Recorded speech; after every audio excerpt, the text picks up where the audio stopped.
à la construction d'une bissectrice. Voici la petite pellicule qui va vous aider à vous rappeler des étapes rendues à la maison. Si jamais votre mémoire fait défaut, vous venez consulter cette petite pellicule-là. Moi, je vais plutôt vous expliquer les étapes à l'aide du problème ci-dessous. On va commencer par le A. Mesure les angles avec ton rapporteur d'angle et trace ensuite la bissectrice de ces angles. Pour mesurer un angle, on doit tout d'abord, avec votre règle, allonger les demi-droites de l'angle. Faites-le. Ensuite, on s'en va superposer la ligne de fois à la ligne de départ de notre angle, le centre sur le sommet de l'angle, comme ceci, bien aligné. Voilà. Comme mon zéro sur la ligne de départ est à l'extérieur, je vais prendre les chiffres à l'extérieur. Donc, on voit que la mesure de l'angle obtus, est de 130. 130, est-ce que c'est un angle obtus? Oui, c'est entre 90 et 180. Donc, on a pris les bons chiffres sur notre rapporteur. Maintenant, pour construire une bissectrice, la première étape est de tracer un petit arc de cercle, peu importe la grandeur de l'arc. Donc, on prend une certaine ouverture, on pique sur le sommet de notre angle et avec une certaine ouverture, on va aller d'une demi-droite à l'autre, faire notre cercle, notre arc de cercle. Là, ça va créer 2 points d'intersection, ici et là. Vous n'êtes pas obligé de les faire, les points. C'est juste que moi, je les fais pour qu'avec la vidéo, mes explications soient plus claires. Deuxième étape, ça va être de faire apparaître un genre de X. Lorsqu'on faisait la médiatrice, c'était le poisson qu'on essayait de faire apparaître. Là, c'est seulement un X. C'est un petit peu plus simple.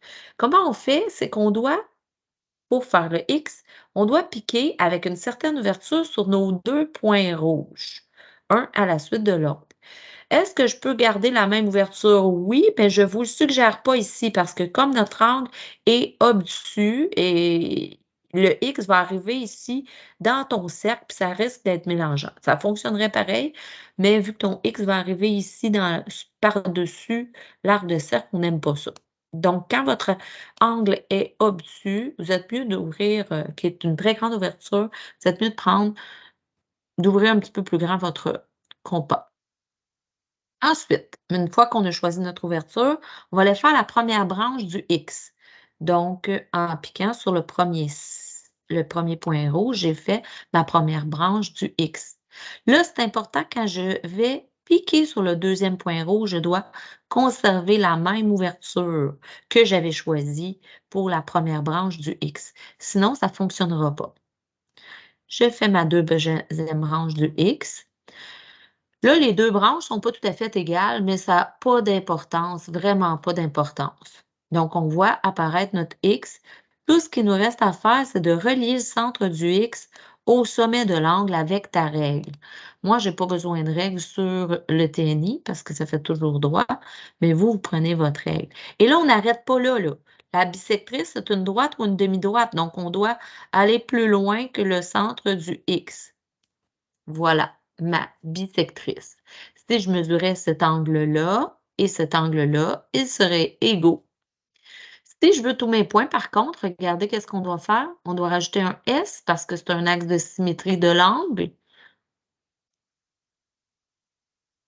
et on doit ajouter 2 petits traits pour montrer qu'on est au milieu de l'angle et c'est tout.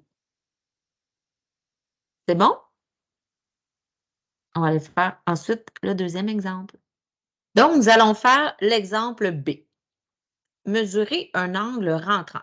Un angle rentrant, celui qui est à gauche ici, vous vous rappelez que c'est plus grand que 180. Donc, on a un problème parce que notre rapporteur d'angle, il n'est pas assez grand. Il existe alors 2 techniques pour mesurer un angle rentrant, mais je vais vous expliquer seulement la méthode que je trouve la plus simple. Ce qu'on va faire, c'est qu'on va aller mesurer l'angle aigu à la place. Et à la fin, ce qu'on fera, c'est qu'on soustraira notre mesure de l'angle plein. L'angle plein, c'est le cercle au complet. C'est combien de degrés un cercle au complet? 360, bravo. Donc, on fera 360 moins notre angle aigu, tout simplement. Alors, allons allonger avec votre règle les demi-droites de notre angle. Faites-le. On superpose ensuite notre ligne de foi sur notre ligne de départ. Là, attention parce qu'ici, le 0 sur la ligne de départ est à l'intérieur. On va utiliser les chiffres à l'intérieur. Donc, on voit que notre angle aigu mesure 20 degrés. Tout ce qu'il nous reste à faire, c'est 360 moins 20. Bravo, ça donne 340. Maintenant, pour aller tracer la bisectrice d'un angle rentrant. Donc, pour faire nos 3 étapes dans un angle rentrant, c'est assez complexe. Ce qu'on va faire, c'est la même chose. On va aller faire le contraire. On va aller faire la bisectrice de l'angle aigu. Donc, et à la fin, il nous restera seulement qu'à l'allonger l'autre côté pour trouver la moitié de l'angle rentrant. Si on est au milieu dans l'angle aigu, on sera aussi au milieu dans l'angle rentrant. Donc, première étape, c'était d'aller tracer un arc de cercle en piquant sur le sommet. C'est ce qu'on va aller faire. Donc, je pique sur le sommet avec une certaine ouverture et je trace mon arc de cercle. Il me manque un petit bout ici. Donc, voilà. Ça me crée 2 points d'intersection, ici et là. Et on va aller faire notre X. Donc, on doit piquer sur le premier point rouge et faire un arc de cercle. Attention, ne conservez pas la même ouverture. Ni plus grand, ça va être encore pire. Parce que ton X va être comme 2 lignes presque horizontales, donc ça va être très difficile de voir où se trouve le centre de ton X, le croisement de tes 2 pattes de X. Pour que ton X soit moins aplati, il faut que tu rapetisses l'ouverture.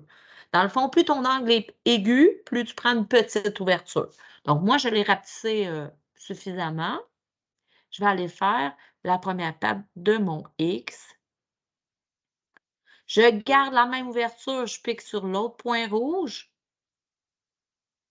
et je fais la deuxième patte de mon X. Tout ce qu'il me reste à faire, c'est de relier le centre de mon X au sommet. Prenez votre règle, on relie ça. Schlac, et vous voyez que je tombe vraiment au milieu de mon angle. Mais si je veux tous mes points, qu'est-ce que je dois faire déjà? Je dois mettre un S et un petit trait de chaque côté. Là, vous allez me dire, madame, si vous arrêtez là, vous allez perdre des points parce qu'on demandait la bisectrice de l'angle rentrant. Et tu aurais tout à fait raison. Donc, comme je vous avais promis, il faut à la fin utiliser votre règle et on va aller allonger la bisectrice l'autre côté.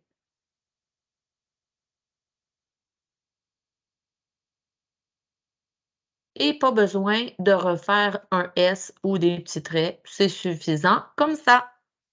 Et voilà.